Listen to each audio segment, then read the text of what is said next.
Olúyọ̀lé o, Alákànmú jọba o, Ìbàdàn ẹ̀kújọ́. Odò Olubadan o, oríire ló kó dé. Olú ọba wa, odò Olubadan o, ìdẹ̀ra ló gbé dé. Ọba Rasheed dé wọ̀lú o, Akanmu ọmọ Oladoja. Odò Olubadan o, oríire ló kó dé. Odò Olubadan o, oríire ló kó dé. Olú ọba wa, odò Olubadan o, ìdẹ̀ra ló gbé dé. Ọba Rasheed dé wọ̀lú o, Akanmu ọmọ Oladoja. Odò Olubadan o, oríire ló kó dé. Akanmu Adewolu Olubadan tilẹ̀ Ìbàdàn. Gbogbo ayé náà yàtá ń dunnú. Gbogbo wa ní Ìbàdàn là ń dunnú o. Gbogbo wa sálà yàtá ń dunnú. Gbogbo wa ní Ìbàdàn là ń dunnú o.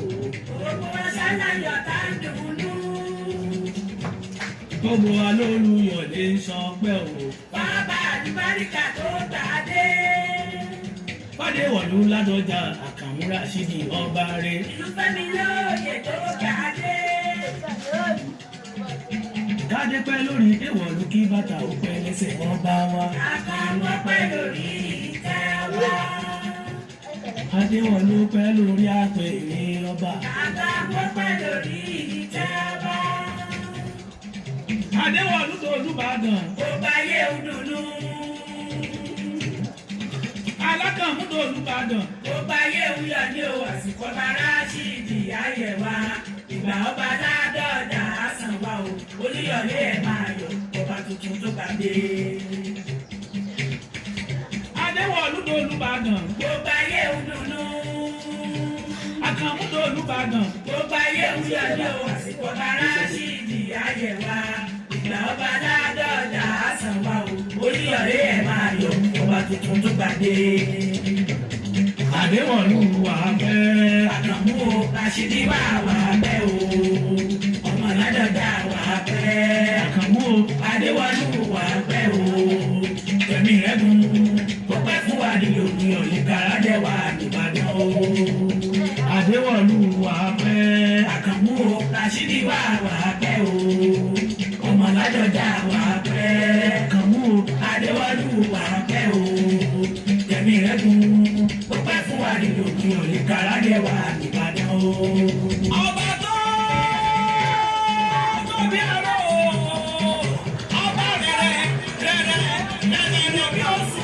Tèmi tó bá mo súnmọ́ bá níwọ̀n ẹgbẹ̀je. Ọmọ Fálànú mo jìnnà sọ́ba níwọ̀n ẹgbẹ̀fà. Àyíké òní mo náà mi ò gbẹ́jẹrẹ ọba. Kabiesi o. Ọba Rasheed Adewolu Akanmu Oladoja. Ọba aláyélúwà.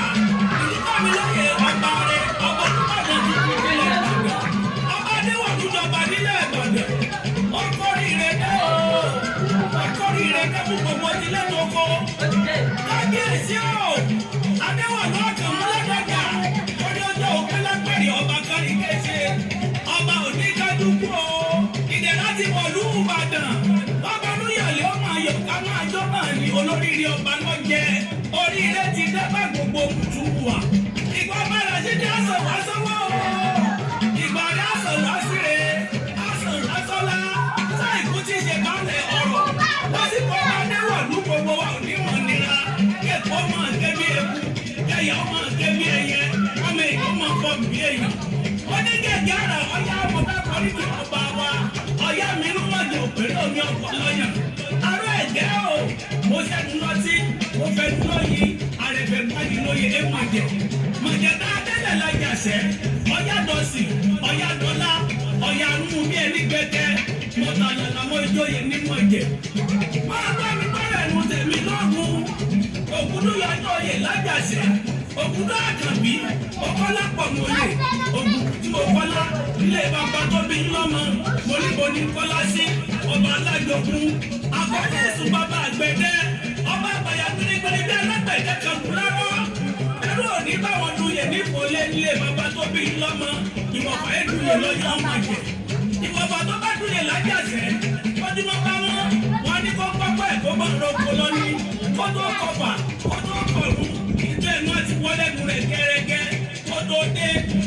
ti mú èké ọ̀yà dọ́là ará èké nílé bàbá tó bí yín lọ́mọ ìbá tó bọ́lú kò ní wẹsẹ̀ tájà tún lọ gbọ́dọ̀ wẹ́tẹ̀ ìkẹyìn òrìṣà gidi mọ́ ní kì í kẹ̀ mú yán ọ̀yà dọ̀sí ọ̀yà dọ́là ọ̀yà gbárí bí etí di àrẹ̀mọ́bìnrin ó bì nínú òdòdó lọ́jà àmọ̀jẹ̀ ọmọ olùkọ́ àlẹ́ lù ọ́ ọmọ alẹ́ tẹ́tẹ́ ìtọ́jọba ọkọ̀lọ́lá tó yẹ ní mọ̀jẹ̀ òpè lórí làápàtì aṣọ nílé bàbá tó bí yín lọ́mọ ọ̀rùn làápàtì ẹ̀lẹ́gbẹ̀ ẹgbẹ́ nílòlù nípàtì ọmọ bíbí sí ọmọ yádọ́sì ọ̀yádèrè ọ̀yánú ọ̀yá tí yẹgbẹ́ olóko àyè oní òmùtì ẹgbẹ́ ṣe o kábíyèsí o wọ́n lé mi solúkọ pẹ̀lẹ́ tèmi ẹni bá solúkọ pẹ̀lẹ́ màmá yáfà wọn rà ẹni bá solúkọ pẹ̀lẹ́ màmá lówó màmá bímọ lẹ́mọ ẹni solúkọ pẹ̀lẹ́ tèmi mo fẹ́ lówó mo fẹ́ bímọ olórí lábẹ́bẹ̀ níbẹ̀ lóde ògbó